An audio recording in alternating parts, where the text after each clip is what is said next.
in a time of kings.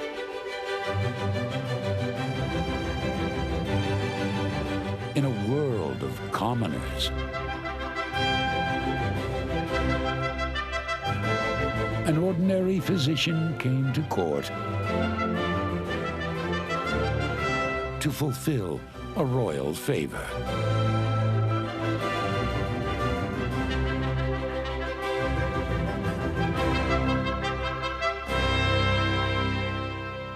Do you know why I've summoned you here? Celia Clements is to be married. I understood she was your mistress. And then you understood right, Merivale. For her husband, I need a man who is far too enamored of women in general to make the mistake of loving one in particular. Restoration is a period film set in the 17th century. But it's a film where people wear different costumes and who wear elaborate wigs and who indulge in certain kinds of excesses. But on a deeper level, it's about the restoration of one man. What I like about Merivale and that I can relate to is that he completely admits kind of how ridiculous he is. He loves wine, women, and song, and unlike most people who the repressed side of them is the wild side, I think the repressed side for Merivale is the diligent and the disciplined and the religiously driven side. The king in his love for me made use of you. The king, I think, sees in Merivale a man of the time, you know, someone who has a curiosity, just as the king does, and who is open to the possibilities of a new age. Merivale, we are witnessing a living, beating heart. And for a shilling, you can touch it. Well, I played Charles II, who was probably the most splendid king in English history. I'm the sort of puppeteer that sort of runs Merivale's life, for better or for worse. Yes, in fact, I've decided that you should be the one to marry her, Merivale. But, sire, I do not wish to marry. I'm not asking you to wish it. I'm asking you to do it. As we know, Charles II had a great number of mistresses. And this particular mistress, who's played by the divine Polly Walker, has to be married off to someone so that I can sort of keep us discreetly out of the way. So I pick on the nearest sucker I can find, which happens to be our hero, Merivale.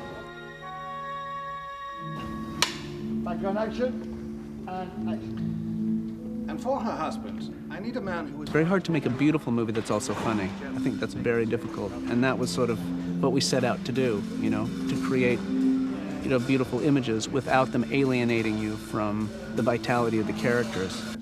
I would prefer to stay at court with you with the dogs. Okay, good. Well, Merivale is pulled between the king on the one side, who loves the exuberance of life and all the possibilities, and on the other side by his friend John Pierce, who is a Quaker who comes from another age, who believes in a simpler truth to life. You have a gift for healing, Merivale. I do not. Yes. Oh, yes, you do.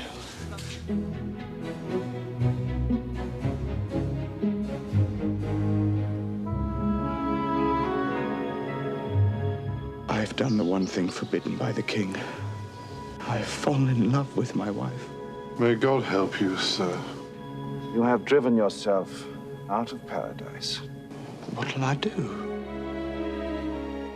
I was drawn to the journey this man makes, the journey Robert Merivale makes from being a kind of naive sensualist who's confused and who's also constantly getting in the way of himself, to a mature man who comes to understand the value of love. Are you another man sent to do me injustice? I like that that she, just by her presence, is sort of somewhat of a catalyst for Robert's character. Robert! Like a lot of people in life, you know, a person in your life serves a particular purpose at a particular time. Sometimes it's very clear afterwards when you look back, oh, they helped me grow this way or they helped me grow that way. And she's, I think, one of those people.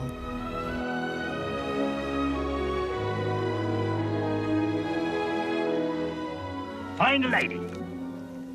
No.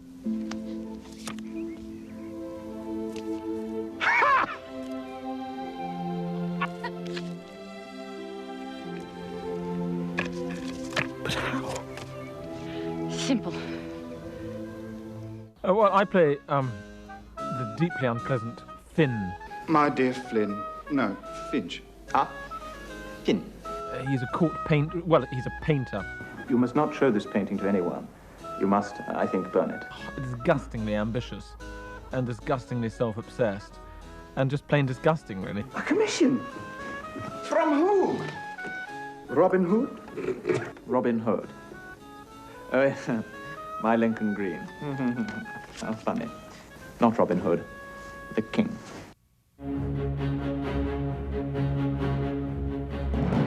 The road Robert Marable travels in this movie, from excess to simplicity, I think has a lot to do with a kind of journey an awful lot of people are involved in today.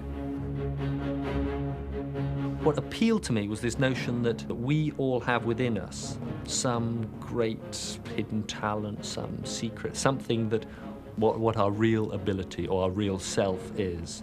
And you discover it not in the places where you were looking, but in other places. I see.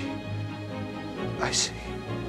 Restoration in the End is a great story. It's a unique journey. It goes such a long way. A man who starts off really unsure of himself and finding through an extraordinary series of challenges the real depths that lie within him, what he's capable of.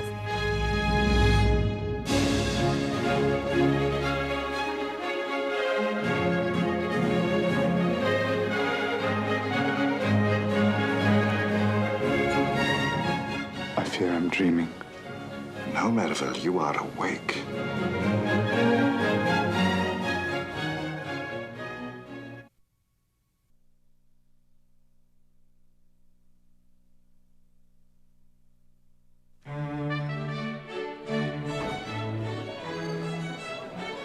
In a time of kings,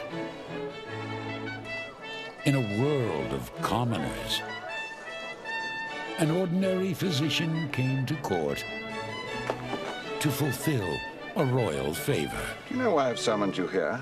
Celia Clements is to be married. I understood she was your mistress. And then you understood right, Merivale. For her husband, I need a man who is far too enamored of women in general to make the mistake of loving one in particular. You are to be a paper bridegroom. Now, he's forsaken his one true calling. You have a gift for understanding sickness. The king has made other plans for me. For a life of folly. The king in his love for me made use of you. We are all mere pawns. Prawns, yes, please. No, pawns. Pawns! I have done the one thing forbidden by the king. I have fallen in love with my wife. Love was not asked of you. Indeed, it was the only thing specifically forbidden. You have driven yourself out of paradise. What'll I do?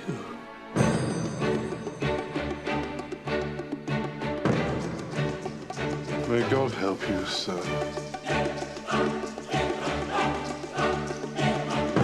I find nothing so compelling as our fate.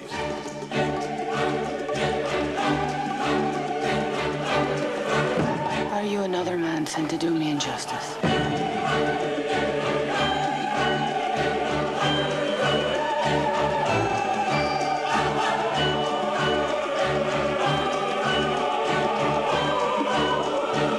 I see.